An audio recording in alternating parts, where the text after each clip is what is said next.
Bonjour à toutes et à tous. À la une de cette édition, la Charte des droits et devoirs des patients au Bénin est désormais accessible. C'est un document qui a pour objectif de promouvoir le respect des droits et devoirs ainsi que la dignité et le bien-être des patients dans le cadre de leur prise en charge par les établissements de santé au Bénin. Le lancement officiel s'est déroulé le mardi dernier à Cotonou.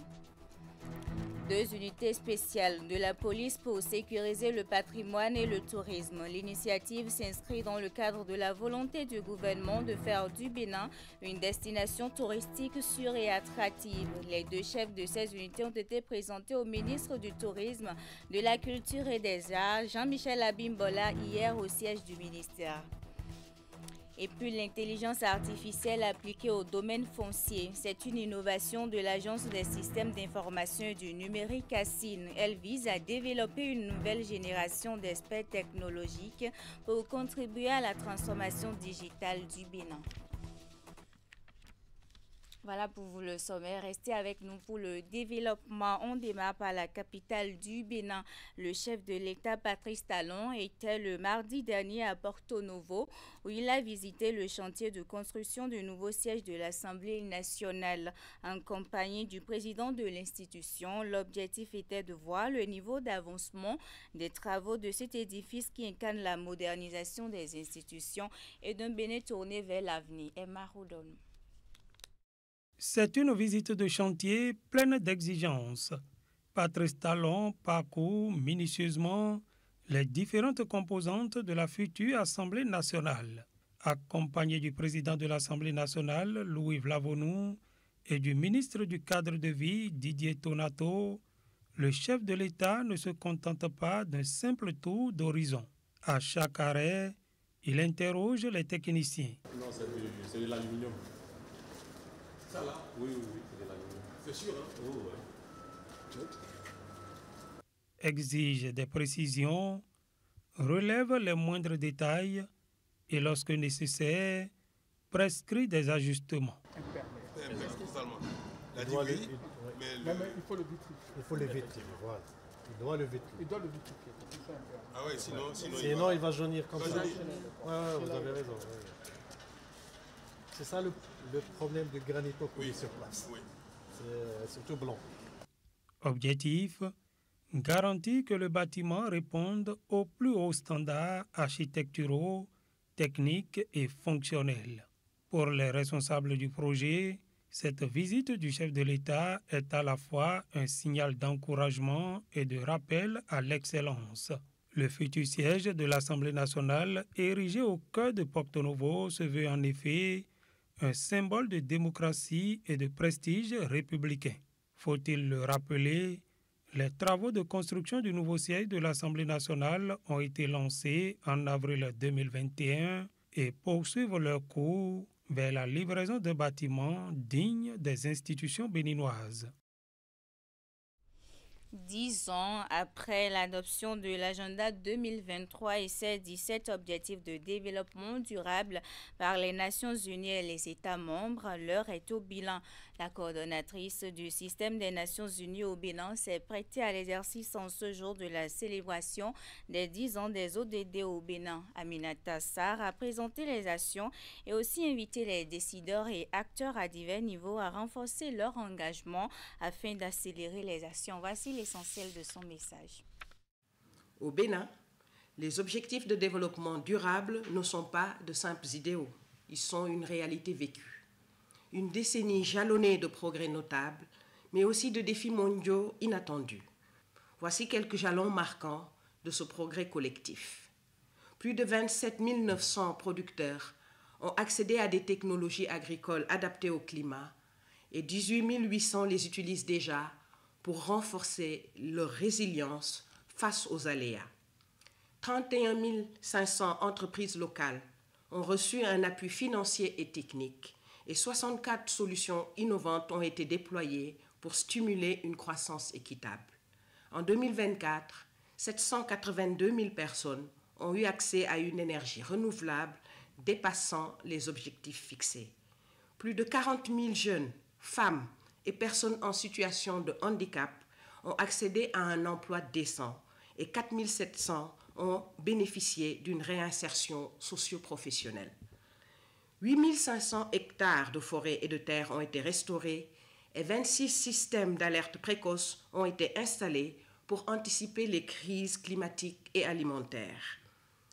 Plus de 128 000 personnes ont obtenu un accès à l'eau potable et à l'hygiène et 716 000 ont été soutenus en situation d'urgence. 263 000 adolescentes ont bénéficié d'interventions contre le mariage précoce et 8 400 cas de violences sexuelles ont été pris en charge avec le soutien des Nations Unies. 100 000 filles ont reçu des transferts monétaires pour rester à l'école et 1,4 million d'enfants continuent de recevoir des repas scolaires chaque jour. Cependant, les défis restent considérables. Les inégalités persistent. L'accès aux services essentiels doit être renforcé et les financements pour le développement doivent être accrus. La réussite de l'agenda 2030 repose sur une responsabilité partagée, un leadership fort du gouvernement, une mobilisation accrue des partenaires techniques et financiers, un engagement du secteur privé et une participation active de la société civile, des jeunes et des femmes. En santé, l'autorité de régulation du secteur de la santé a procédé au lancement officiel de la charte illustrée des droits et devoirs des patients au Bénin le mardi 23 septembre 2025 à Cotonou. Un document dont l'objectif est entre autres de renforcer la sécurité sanitaire, d'améliorer la relation entre patients et soignants et renforcer leur rôle dans leur prise en charge. L'initiative est le fruit d'un partenariat entre le ministère de la Santé et Amnesty International Bénin. Ouliette Sanoussi. J'ai la conviction qu'entre vos mains, cette charte se retrouvera dans tous les établissements de santé du Bénin. La charte illustrée des droits et devoirs des patients est officiellement remise au ministre de la Santé par le président de l'autorité de régulation du secteur de la santé ARS. Son lancement marque une étape majeure dans le renforcement du système sanitaire béninois. Depuis 2016, le gouvernement a entrepris de profondes réformes dans le secteur. La présente charte qui en découle dorénavant s'inscrit dans la même dynamique. Elle clarifie et consacre les droits des patients tels que le droit à l'information, à des soins de qualité, à la dignité, à la confidentialité et à la continuité des soins. Elle précise également leurs devoirs, comme la fourniture d'informations exactes, le respect des prescriptions médicales et la contribution au bon fonctionnement des établissements de santé. La santé est un droit fondamental et indispensable à l'exercice des autres droits humains. C'est à juste titre que ce document, à la fois juridique, pédagogique et visuel, est élaboré par l'ARS en collaboration avec Amnesty International Bénin. Dans le système de santé, les patients sont au cœur du dispositif. L'illustration et la mise en langage simplifié de la charte vise à en faciliter l'appropriation par l'ensemble des citoyens. Elle constitue ainsi un outil de promotion de la culture des droits humains dans le domaine de la santé, mais aussi de renforcement de la qualité de la relation soignant-soigné. La prise en charge sanitaire ne consiste pas seulement à un acte médico-technique. Elle repose avant tout sur une relation de confiance. L'adoption de cette charte, qui n'est que l'expression de la mise en œuvre du dispositif pour la sécurité des patients, induit des engagements concrets pour chaque établissement de santé. À cette occasion, je voudrais inviter chacun de nous à faire vivre cette charte. Cette charte à vulgariser doit devenir la boussole dans la pratique quotidienne des soins, un contrat moral entre patients, professionnels de santé et institutions, a insisté le ministre de la Santé. Je vous l'ai annoncé à l'entame de cette édition. Après leur nomination, Richard Akokande et Roch Eriola, respectivement commandant de l'unité spéciale de protection des biens culturels et commandant de l'unité spéciale de surveillance des sites balnéaires et zones côtières, ont été présentés au ministre du Tourisme, de la Culture et des Arts. Jean-Michel Abimbola a rappelé aux intéressés l'intérêt pour le gouvernement de créer et de rendre opérationnelles ces deux unités. Virgile Rodéon. Le directeur général de la police républicaine a souhaité et obtenu du ministre du Tourisme, de la Culture et des Arts cette rencontre pour lui présenter le commissaire principal Richard Akokande et le commissaire de première classe Roch Eriola. Le premier est le commandant de l'unité spéciale de protection des biens culturels et le second, le commandant de l'unité spéciale de surveillance des sites balnéaires, zones côtières. Depuis 2016, le gouvernement a identifié le tourisme, la culture et les arts comme des pôles privilégiés de développement économique. Les gros investissements dont ces trois secteurs font l'objet depuis lors font du Bénin une destination de choix. Le flux des visiteurs augmente, d'où l'intérêt pour le gouvernement de créer ces deux unités spéciales qui participent des mesures de sécurisation non seulement des infrastructures touristiques, mais aussi et surtout du séjour des visiteurs. L'engouement pour visiter le Bénin des touristes nécessite de prendre des mesures hardies pour pouvoir rassurer l'ensemble de ces visiteurs sur le fait que notre destination est une destination paisible où les touristes de toute nature peuvent venir sans craindre d'être dépouillés, sans craindre d'être escroqués, parce qu'un seul visiteur qui aujourd'hui écrit sur les plateformes que vous connaissez, les réseaux sociaux, je peux vous assurer que c'est peut-être 5 ans de travail que nous détruisons de cette façon-là. Ça signifie que quand un pays devient une destination touristique importante, ça veut dire qu'on a mis à niveau la sécurité et la sûreté. L'électricité et l'eau, l'Internet, les routes, un niveau quand même de développement suffisant pour pouvoir accueillir les visiteurs internationaux qui, eux, ont besoin, en venant dans un pays, de ne pas être coupés du monde, sauf si c'est leur propre décision, et qui ont besoin également d'être rassurés, d'être tranquilles pour pouvoir recommander la destination. Avec une estimation de 4 millions de visiteurs par an, le gouvernement se dit désormais prêt à ouvrir et à commercialiser la destination Bénin. Le volet sécuritaire vient avec la création de ces deux unités spéciales couronner tout le dispositif d'accueil déjà en place, notamment à travers les différentes agences. La semaine nationale de la microfinance est actuellement en cours. Au terme de la cérémonie d'ouverture, les différents acteurs de la chaîne se sont prononcés sur le thème des assises. Il s'agit de différents dirigeants d'institutions de microfinance du Bénin et de l'extérieur, mais aussi d'une bénéficiaire du microcrédit. On les écoute. La microfinance joue un grand rôle dans, dans le développement de notre économie. Et au-delà de cela, au fait, ça permet aussi aujourd'hui à tout individu, surtout les personnes reculées, dans les zones rurales, de bénéficier au fait de ce qu'on appelle de vivre ou bien de participer au fait, mais d'avoir accès à ce qu'on appelle aux finances. Aujourd'hui, qui paraît un peu plus difficile avec l'avènement des grosses banques. Je remercie les organisateurs de cet événement. La Semaine nationale de la microfinance au Bénin, c'est un événement qui a été bien préparé, où on est sur la finance verte, sur des stratégies alternatives de développement du secteur de la microfinance. J'ai participé dans un atelier sur l'agriculture intelligente face aux défis climatiques. Là, on a vu des solutions alternatives pour faire face au changement climatique.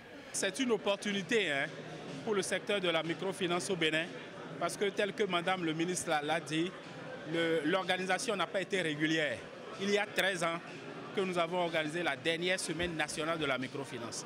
Donc on souhaite vivement que cette édition soit l'édition de reprise, pour que l'année prochaine nous puissions avoir la 3e semaine et ainsi de suite. Nous ne pouvons qu'encourager cette initiative, puisque le Bénin est un pays qui émerge actuellement et qui a besoin de ressources.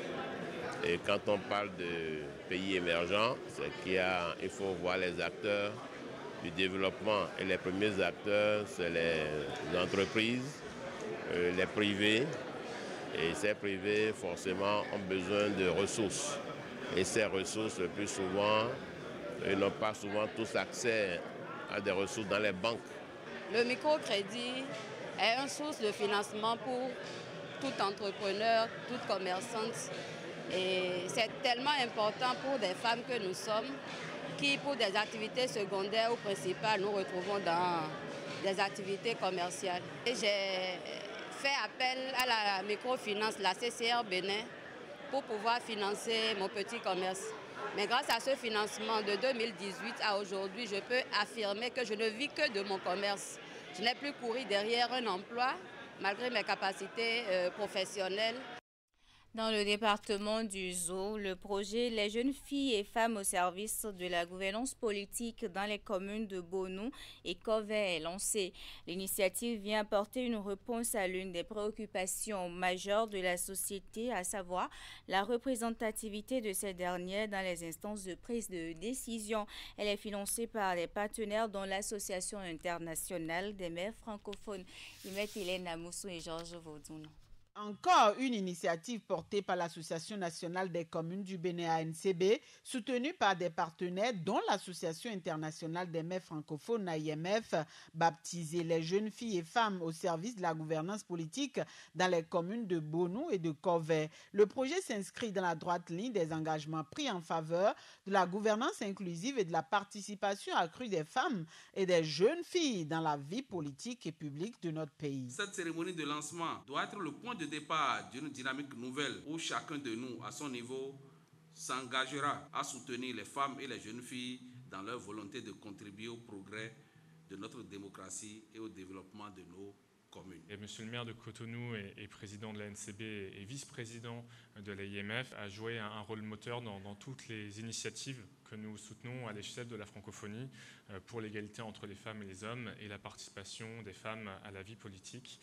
La présente initiative a été montée avec la ville de Genève qui soutient l'ensemble du réseau. Fruit de la collaboration entre la Fertière des communes avec le réseau des femmes élues locales d'Afrique chapitre Bénin-Réfila-Bénin et grâce à l'appui technique et financier des partenaires. Le projet est porteur d'espoir. Il vient donner une réponse concrète à l'une des préoccupations majeures de la société, à savoir la faible représentativité des femmes dans les sphères politiques et décisionnelles. Trop souvent, elles sont écartées ou sous-représentées dans les instances de décision, alors même que leur potentiel, leur expertise et leur engagement sont indéniables. Ce projet vient répondre à cette réalité en offrant aux bénéficiaires des outils, un accompagnement et un cadre propice pour renforcer leur positionnement. Enfin, je voudrais adresser un appel particulier aux femmes et jeunes filles bénéficiaires de ce projet. Faites entendre votre voix,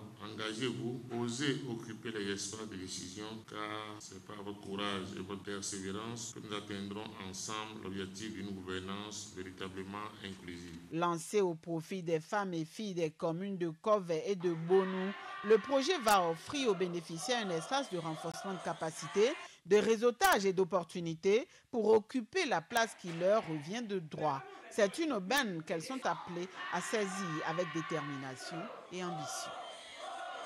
Et pour finir cette édition, retenez que l'innovation et l'intelligence artificielle sont désormais au service du foncier en République du Bénin. Pour ce faire, les jeunes sélectionnés à travers un processus rigoureux se mesurent à Hackathon IA 2025 pour proposer des solutions concrètes aux problèmes rencontrés par les citoyens. C'est une initiative de l'Agence des systèmes d'information et du numérique ASIN avec l'accompagnement de plusieurs autres partenaires dont le réseau de téléphonie mobile Celtis, Teddy Goudalo et Moufit Saboura.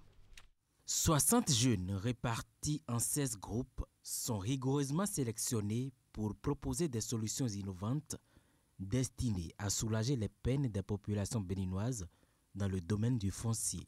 Le Hackathon IA édition 2025 initié par l'Agence des systèmes d'information et du numérique, s'invite dans ce domaine sensible, permettant à cette jeunesse de s'affirmer.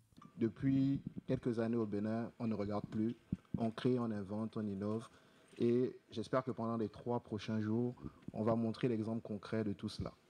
Ce hackathon illustre notre volonté commune de créer un espace d'expérimentation et de collaboration où des solutions concrètes pourront émerger pour répondre cette fois-ci aux défis du foncier. Nous sommes également particulièrement attentifs à la dimension genre et à l'inclusion. Il est essentiel que les femmes et les filles participent activement à ce type d'événement afin que l'intelligence artificielle soit véritablement en service de toutes et de tous. Un véritable challenge attend ces groupes appelés à concevoir une plateforme numérique accessible à tous les citoyens. 4 défis techniques intégrant l'intelligence artificielle leur sont imposés. L'extraction d'informations à partir de levées topographiques, l'affichage cartographique interactif, la détection automatique des empiètements et zones sensibles, ainsi qu'un assistant IA génératif pour accompagner les démarches foncières. Je rappelle que chaque année, nous faisons le Hacker Lab, un événement qui est devenu une référence, pas seulement au niveau national, mais à l'international, puisque nous l'avons répliqué dans d'autres pays. Et les tout meilleurs, nous les prenons en stage, et encore les meilleurs des meilleurs, nous les recrutons. Si vous êtes là aujourd'hui, c'est que vous avez déjà démontré, en tout cas, vos capacités sur le plan théorique. Maintenant, nous allons voir concrètement ce que vous avez dans le ventre. À la clé, des récompenses attractives. 2 millions de francs CFA plus un ordinateur portable pour le premier, 1 million et un ordinateur portable pour le deuxième et 500 000 francs CFA pour le troisième. Tous les lauréats bénéficieront du privilège d'intégrer le lab d'innovation de la CIN. C'est la fin de cette édition. Merci d'être resté à ma compagnie. Bonne suite des programmes sur Canal 3 Bénin.